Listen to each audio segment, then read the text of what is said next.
हम सभी ने अभी फोनेटिक टॉपिक्स के ऊपर डिस्कस करना बाकी है, तो आइए हम लोग व्हाट इज फोनेटिक टॉपिक्स को डिस्कस करते हैं।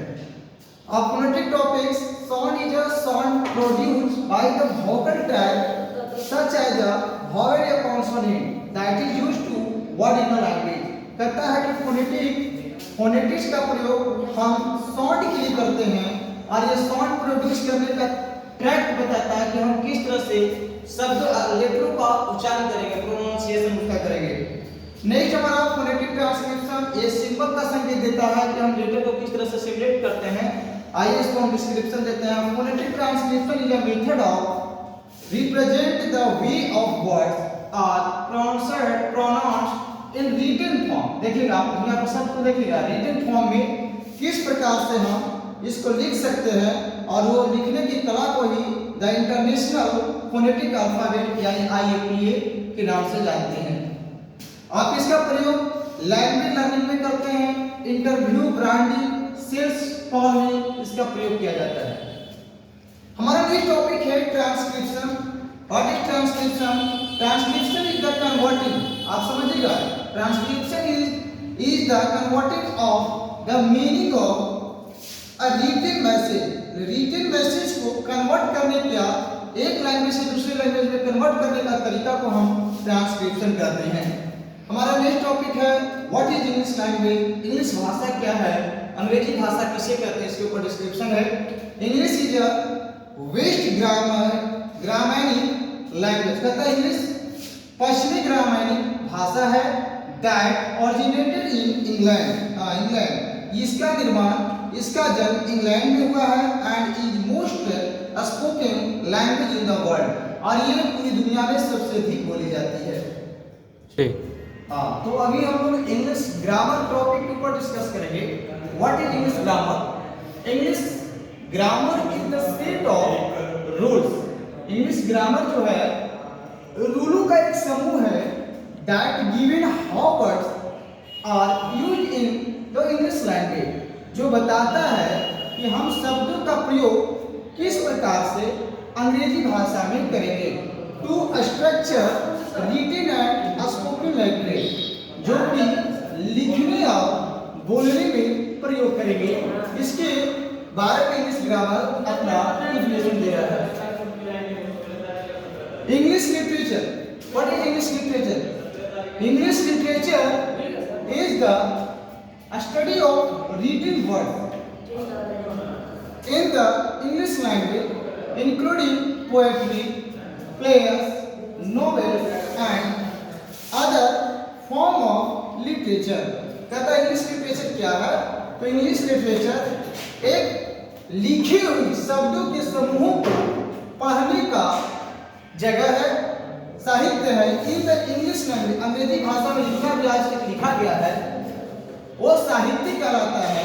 इंक्लूडिंग, जिसमें इंक्लूड है पोएट्री, खेल, novel and other form of literature, जो कि साहित्य के अलग समूहों के बारे में जो लिखा जा चुका है वो हमारा इंग्लिश लिटरेचर है।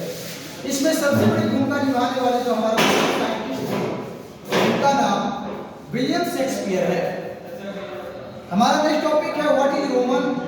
रोमन इज में refers to the Roman phonetic alphabet for English, which is a system that uses the standard basic Roman spelling of English। कह रहा है कि इंग्लिश भाषा के निर्माण में सबसे ज्यादा हम लोग रोमन फोनेटिक अल्फाबेट का यूज किए हैं। नेक्स्ट हमारा टॉपिक है रोमन स्क्रिप्ट। कहता है राइटिंग सिस्टम।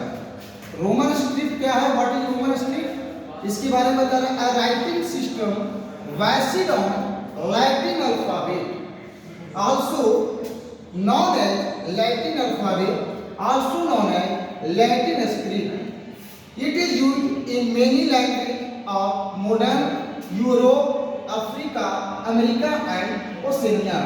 ये बता रहा है कि इंग्लिश भाषा का जो स्क्रिप्ट होता है वो रोमन होता है, और ये रोमन स्क्रिप्ट का मतलब होता है राइटिंग सिस्टम, अर्थात लिखने का प्रॉपर ढंग किस प्रकार से हो, इसके बारे में रोमन स्क्रिप्ट हम इन लोगों को लीडरशिप करता है। इसे हम लैटिन स्क्रिप्ट भी जानते हैं और इस स्क्रिप्ट का प्रयोग आज हमारा मॉडर्न दुनिया में यूरोप जैसा देश, अफ्रीका, अमेरिका और ऑस्ट्रेलिया जैसे देशों में बहुत ही बड़ी मात्रा में प्रयोग किया जाता है। हाँ, तो हमारा एक टॉपिक है जिसका नाम है Roman tag, Roman numeral system, metrical romance translation. देखिए रोमन टैग क्या होता है, रोमन भाषा में किस प्रकार से हम अपने लेटर को डिस्क्राइब करते हैं इसके बारे में रोमन टैग में पढ़ाया जाता है। नेक्स्ट है रोमन न्यूमेरिकल सिस्टम, जिसमें आप सभी गणित भाषा में पढ़े होंगे Roman, that is called Roman numerical system, जो इस प्रकार से लिखा रहता है 1 2 पढ़े ना आप लोग 3 4, ये सब ये रोमन न्यूमेरिकल सिस्टम होता है। एक होता है मेट्रिकल रोमांस, जो कि हम लोग इसका प्रयोग केमिस्ट्री में करते हैं, जो कि यहाँ जरूरत नहीं है, फिर भी आपको बताने का हमने प्रयास किया। और हमारा एक टॉपिक है ट्रांसलेशन, जो कि हमारा ट्रांसलेशन जब क्लास चलेगा तो हम सभी वहां पे आपको इसका फुल डिस्क्रिप्शन देंगे। ये आपका जो डिस्क्रिप्शन सिंबल लिखा हुआ है ये कैपिटल लेटर के बारे में है, कैपिटल लेटर किस प्रकार से लिखा जाता है वो है, और ये स्मॉल लेटर लिखा हुआ है ये कर्सिव कैपिटल लेटर, इसका नाम है कर्सिव कैपिटल लेटर, और इसका नाम है कर्सिव स्मॉल लेटर। इसके बारे में तो आप जानते हैं, इसे कैपिटल लेटर कहते हैं और इसे स्मॉल लेटर कहते हैं। यहां तक कोई समस्या आपको नहीं होगा। अब देखिए, जब हम सभी ने इस बात को समझ लिए कि लेटर क्या होता है, तो लेटर के बाद हमारा जो मूल टॉपिक बनेगा वो वर्ड का बनेगा, और वर्ड हमारा क्या होता है, वर्ड फॉर्मेशन किस प्रकार से होता है उसके बारे में नेक्स्ट टॉपिक हमारा डिस्क्राइब कर रहा है।